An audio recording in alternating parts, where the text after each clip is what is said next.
안녕하세요. 공인중개TV 송교수입니다. 오늘은 노노 소개 리더십 11번째 시간으로 경영자는 지혜와 인격을 함께 갖추어야 된다는 주제로 말씀을 드리겠습니다.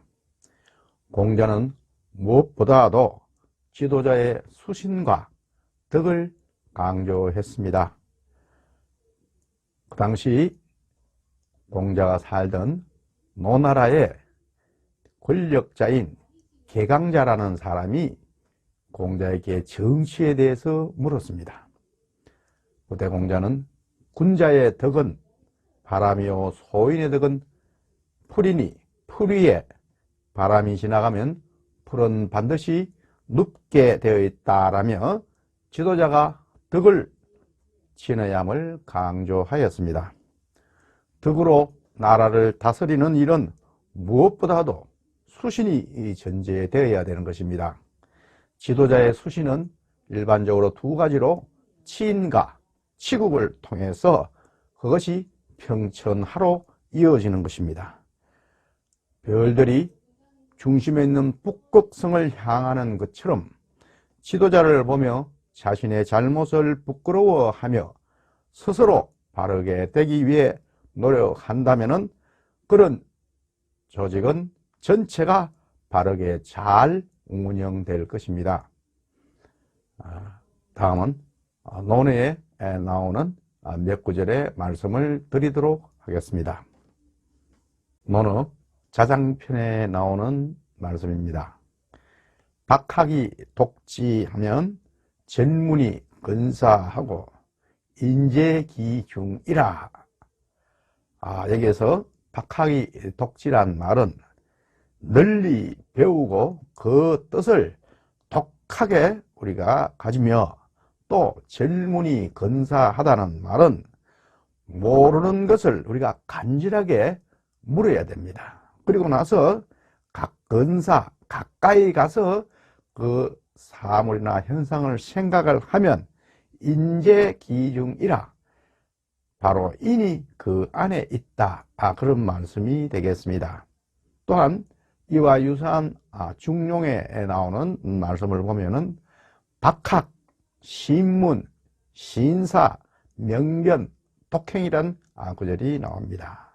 여기서 보면은 박학이란 것은 널리 학문을 우리가 익히고 또 신문, 또 우리가 모르는 것이 있으면은 아주 우리가 세밀하게 묻고 또 신사, 그것을 아주 우리가 신중하게 생각하여서 명변, 우리가 올바른 판단을 하고 나서 독행, 그것을 독실하게 실행을 해야 된다. 그런 이야기가 되겠습니다. 이것이야말로 우리가 바로 수신하는 자세가 아닐까 그렇게 됩니다.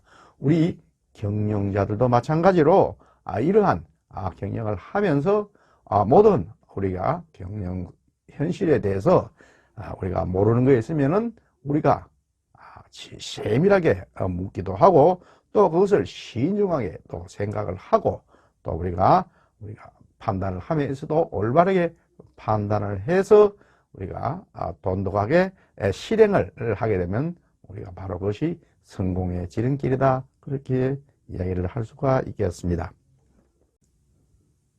논어 헌문편에 나오는 말씀입니다. 군자이 불인자 유이부나 미유 소인이 인자야. 이 말씀은 우리가 군자이 불인자 유이부란 말은 군자로서 어질지 않는 사람은 간혹 있을 수 있으나 미유 소인이 인자야. 아직 소인이면서 어진 사람은 없었다. 그렇게 표현을 하고 있습니다. 우리가 군자가 덕이 없는 경우는 있지만은 소인은 어질 수가 없다. 그러한 말로서 우리가 반드시 덕을 갖추어야 성공할 수 있다. 이런 의미가 되겠습니다. 우리가 흔히 부자가 되기 위해서는 모든 수단과 방법을 가리지 않고 우리가 사업을 해야 된다라는 그런 이야기들도 있습니다만은 여기서는 그 의미의 반대로 사업을 하기에 앞서 반드시 먼저 인간이 되어야 된다는 것을 강조하고 있습니다. 바로 인격이 바로 최대의 자본이다. 그렇게 이야기를 할 수가 있겠죠. 우리가 소위 유상이라는 사람들이 있습니다. 유상이라는 것은 우리가 선비 정신을 가진 그러한 사업가들을 통칭해서 이럴 때 유상이라고 그런 표현을 많이 쓰고 있죠. 즉 이러한 사람들은 학식과 인격을 두루 갖춘 사업가로서 우리가 동양에서는 주로 중국이나 또는 동남아시아 그리고 우리 한국 그리고 일본 이런 등지에서 이러한 선비정신을 가진 기업가들을 간혹 볼 수가 있습니다. 이러한 사람들의 말로 가만히 들여다보면은 다른 어떤 사업가들보다 명성을 올리면서도 사업을 잘하는 그런 사람들로 우리가 되어 있다는 것을 알고 있죠. 그래서 이러한 여기서 강조하는 바로 뭐냐면은 유학 정신적 덕을 가진 사람이 성공을 하더라는 이야기를 강조하고 있는 것입니다. 다음 논어 위정편에 나오는 말씀입니다. 우리가 위정이득 비여북지면 거기소위 중성공지라. 그래서 위정이득이라는 것은 덕으로 나라를 다스린다는 것은 비여북진, 우리가 비유하자면 북극성이 이 자리를 지키고 있고, 또 거기 소위 중성공지라는 것은 많은 별들이 그 북극성을 중심으로 도는 것과 같다. 즉 북극성이 있어야 그 자체가 존재한다. 그런 이야기가 되겠죠. 그래서 나라를 다스리려면 우리가 도덕으로 다스리듯이 경영자는 높은 도덕성으로 구성원들과 융화하면서 또한 인간관계를 소중히 여겨야 한다는 것을 강조하고 있습니다. 오늘은 중국 사람들로부터 지금까지 많은 존경을 받고 있는 사업가 한 분을 소개하도록 하겠습니다. 이분은 호설암이라는 분으로서 청나라 말기인 1823년에 중국 휘주성 적개에서 출생을 했습니다. 당시에 그 중국은 영국과의 아편전쟁에서 패하고 또 서구 열강들의 중국 침략과 또 청나라 왕조의 무능과 또 지배 세력의 부패가 극심한 시절이었습니다. 그래서 그 당시 농민 반란인 소위 태평천국의 난이라는 게 있었죠. 홍수전을 중심으로 해서 남경을 거점으로 해서 근 14년간을 청나라 왕조와 대결 상태에서 일었었던 그러한 아주 극심한 혼란의 시기였습니다. 이 호설암은 일찍이 아버지를 여의고 이제 12살에 그 고향을 떠나 그 항주에 있는 거기에 소위 전장, 이야기하자면 이 전장이라는 것은 당시 중국의 이제 구식 금융기관을 이야기합니다. 즉 전당포 비슷한 그런 거겠죠. 그래서 여기에 이제 도제로서 취직을 한 후에 그 3년 뒤에 이제 정식 직원이 되기도 합니다. 후일 이 사람은 이제 그 중국 사람들로부터 무역의 1인자, 또 중국 공업의 아버지, 또 나아가서 춘추 전국시대에 그 유명한 상성으로 불리는 법료에 이어서 아상성이란 호칭으로 불려지고 존경을 받아온 분입니다.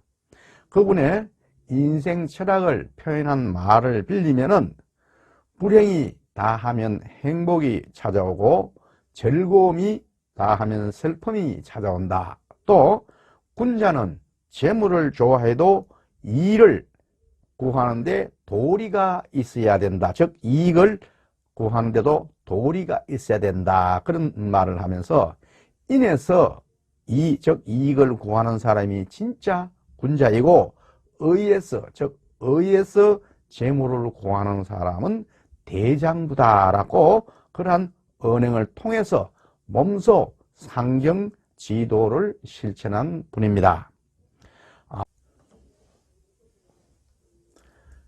경영 철학으로는 몇 가지 이제 관점을 가지고 이야기를 했는데요. 첫째, 인재에 대해서는 기회를 만들 줄 아는 지혜가 필요한데 최고의 기회는 사람을 얻는 것으로서 돈보다는 사람을 얻는 것이 바로 기회를 얻는 것이다. 이렇게 이야기를 하면서 사람을 얻기 위해서는 기다려야 하며 또 좌절이란 땅에서 인재가 자람으로 역경에 처해야 사람의 가치가 드러난다라고 이야기를 했습니다.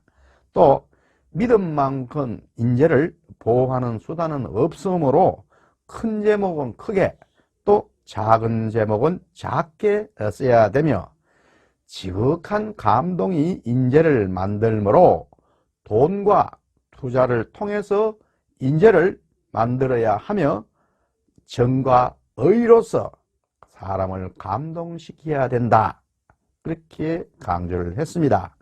특히 그의 용재지도 즉 인재를 채용하는 그 나름대로의 도를 보면은 논어에서 나온 의인막용 용인무리 즉 의심나는 사람은 쓰지 말고 썼으면 의심하지 말고 일을 맡겨라. 그런 내용이 되겠죠. 그래서 이것을 굉장히 강조하곤 했다고 합니다. 다음은 기회의 활용에 대해서 이야기를 하는데요. 기회란 외부 조건과의 결합이므로 기다리는 것이 아니라 만드는 것이다. 그래서 기회와 인연은 만든 자에게 주어진다라고 이렇게 강조를 합니다.